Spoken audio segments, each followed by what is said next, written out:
केलॉइड्स मतलब ऐसे निशान जो बढ़ते जाते हैं। ये एक आम परेशानी है, तो चलिए इसे समझते हैं। ये एक आम शिकायत है और इससे पता चलता है कि ये कितनी बड़ी समस्या हो सकती है। तो आखिर कीलॉइड है क्या? ये एक उभरा हुआ निशान है जो चोट के बाद अपनी हद से बाहर बढ़ता जाता है। ऐसा तब होता है जब हमारी बॉडी की हीलिंग प्रोसेस ओवर एक्टिव हो जाती है और घाव से बाहर फैलने लगती है।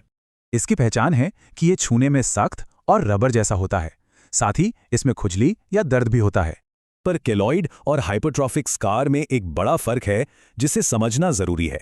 सबसे जरूरी बात, केलॉइड्स घाव की बाउंड्री पार करके आसपास की हेल्दी स्किन पर भी फैल जाते हैं।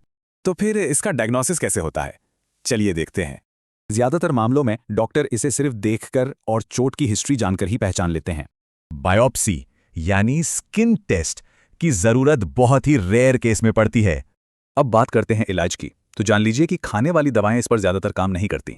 सबसे असरदार इलाज है डायरेक्ट प्रोसीजर्स, मतलब जो सीधे निशान पर ही किए जाते हैं। ट्रीटमेंट का प्रोटोकॉल 2 हिस्सों में होता है। पहला इंजेक्शन और दूसरा सिलिकॉन जेल। स्टेप 1 में केनाकॉर्ड जैसा एक इंजेक्शन सीधे उस हार्ड टिश्यू के अंदर लगाया जाता है। इसके लिए 4 से 6 सेशन लगते हैं और हर सेशन के बीच करीब 4 हफ्तों का गैप होता है। इंजेक्शन तब तक दिया जाता है जब तक वो हिस्सा सफेद ना हो जाए। इसे ब्लैंचिंग कहते हैं। अब आता है स्टेप 2। इसमें स्कार रिड्यूसर जैसा सिलिकॉन जेल लगाया जाता है ताकि निशान फ्लैट हो जाए। इस जेल को दिन में लगभग 2400 घंटे लगाकर रखना होता है, तभी असर दिखता है। और हाँ, ये ट्रीटमेंट कम से कम 3 महीने तक लगातार करना पड़ता है। तो एक बार फिर से देखें, हर महीने इंजेक्शन और रोजाना जेल, ये है पूरा प्रोटोकॉल।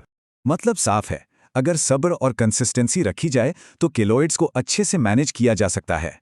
तो सोचिए, अगर निशान किसी चोट की याद हैं तो उन्हें ठीक करने का असली मतलब क्या है?